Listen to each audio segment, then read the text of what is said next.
qarindoshlar, Sharq Turkiston Surgunda hukumati televiziyasining xabarlar programmasini ko'rishingizni qizg'in qarshi olamiz. Xitoyning Sharq Turkistonda yurgizayotgan vahshiy irqiy qirg'inchiligidan qochib chiqib, Amerikada panohlik tilayotgan Uyg'urlar Sharq Turkiston Milliy Uyg'unish harakatining qurg'uvchisi. Sharq Turkiston Surgunda hukumatining bosh ministri Salih Xudoyer afandining tashkillashi orqasida 13 avgust juma kuni Amerika fuqarolik va ko'chmanlik mulozimati panohlik ishlari ishxonasining oldiga kelib, panohlik iltimosini tezlashtirishga chaqirdi. Sharq Turkiston Surgunda hukumatining bosh ministri Salih Xudoyer afandi Xitoyning Sharq Turkistonda mustamlika va assimilyatsiya siyosatini yurgizib kelayotganligini, Amerika Davlat ishlari mahkamasining statistikasiga qaraganda 3 milliondan ortiq Uyg'ur va boshqa turkiy millatlarning jazo lagerlari va turmalarga qamalganligini, Xitoyning 2020 yil sentabrda e'lon qilgan aqtashliq kitobida xatırlanışça 2014 yildan boshlab 2019 yilgacha bo'lgan aralıqda har yili 1.290.000 Uyg'ur va boshqa Sharq Turkistonlik turkiy millatlarning jazo lagerlariga qamalganligini, Amerika hukumati, Angliya, Kanada, Gollandiya, Belgiya, Chex, Litva parlamentlarining Xitoyning bu vahshiyliklarni irqiy qirg'inchilik, insoniyatga qarshi jinoyat deb e'tirof qilganligini, davomlashayotgan irqiy qirg'inchilik natijasida musofirlar krizisining taraqqiy qilganligini, millionlagan Uyg'ur va boshqa turkiy millatlarning Sharq Turkistondagi irqiy qirg'inchiliklarning vahshatlaridan qochib chet elga chiqqanligini,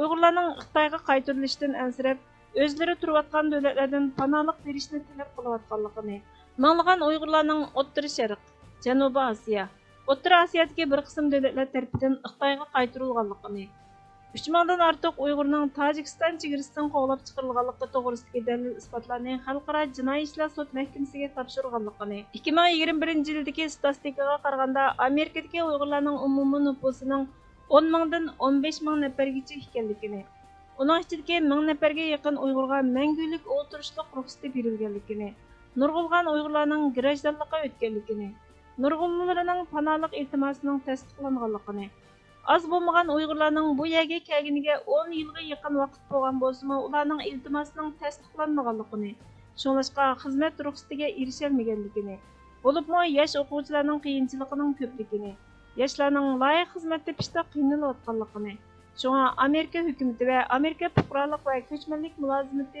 panohlik ishxonasining darhol harakatga kelib, panohlik krizisini hal qilishini, Xitoyning vahshiy irqiy qirg'inchiligidan qochib Amerikaga kelganlarni qutqizib qolishni umid qilganligini aytdi. Jazo lagerlari shohidlaridan Zumrat Davud xonim tilaklarini aytdi. Assalomu alaykum.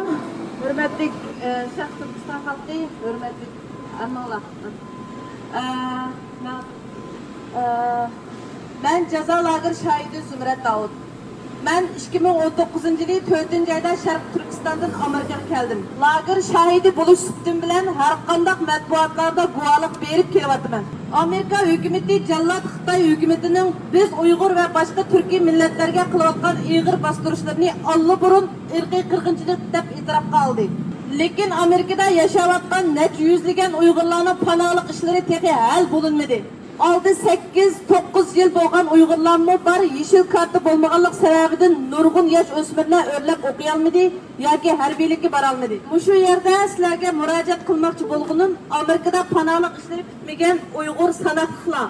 Bu san Amerikaga nisbatan yo'q bir san. Shunga bizning Amerikaga yerlashish ishlarimizni oldin o'ylashinglarni umid qilaman.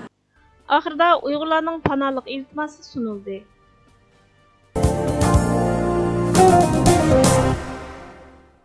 Baş Minister Salih Xudoyer efendi 15 avgust CBN xabar kanalının ziyaretini qabul qilib, Xitoyning Sharq Turkistonda davomlashayotgan irqiy qirg'inchilikdan qochib Amerikaga kelgan Uyg'ur va boshqa turkiy millatlarga panohlik berishning muhimligini aytib, mundaq dedi.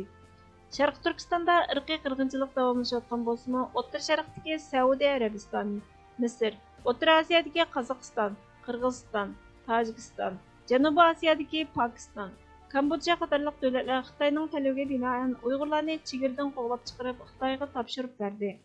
Ular jazo lagerlari va turmalarga qamaldi. Shunga Uyg'urlarga panohlik berish intayin muhim ahamiyatga ega dedi.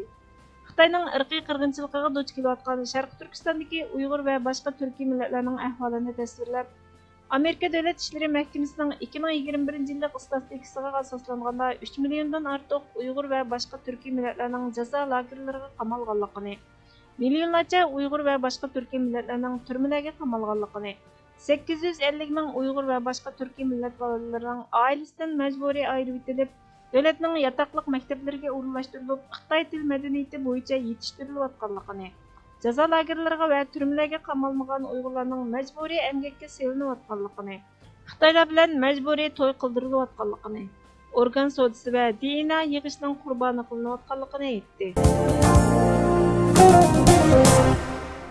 Iqtisod vaqt gazetining xabariga qaraganda, Xitoyning Dubayda Uyg'urlarni qamaydigan maxfiy turmasining borligi o'ttirg'a chiqdi.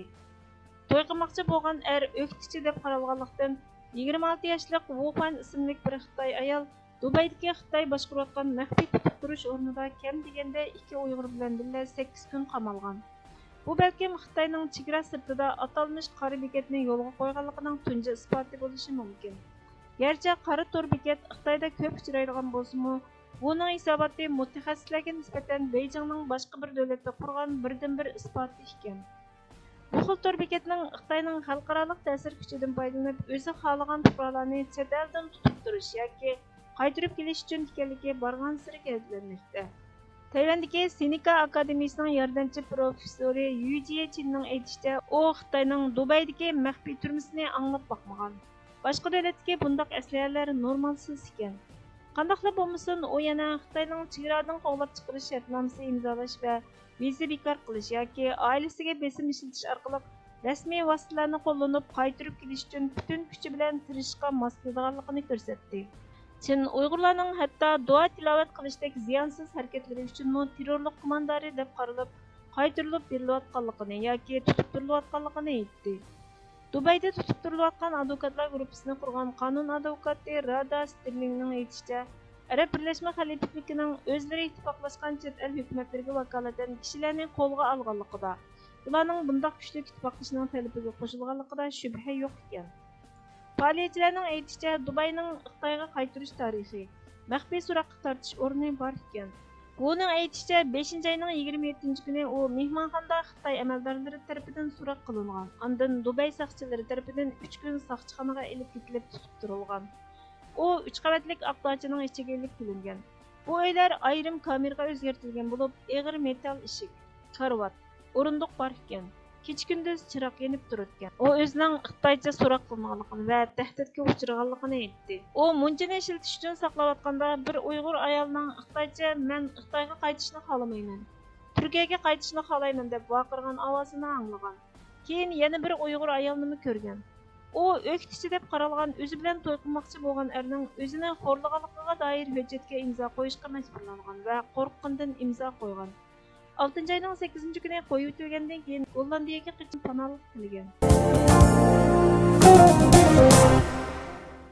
Hurlik bo'lmagan yerda o'lim va halokat bordir. Hurlik ilgirlashni tug'di. Hurlikka mustaqillik orqali, mustaqillikqa xalqning irodasi, qarori va tirishchiligi orqali erishiladi. Davlatning egilik huquqi uchun hamma narsani taqdim qilish vijdon va sharaf burchidan iborat. Hürmetli görürmenler, haberlerimizden kökünü Allah için köp rahmet. Kiler kıttım programımız görüşükçe Allah'a emanet boğaysılar.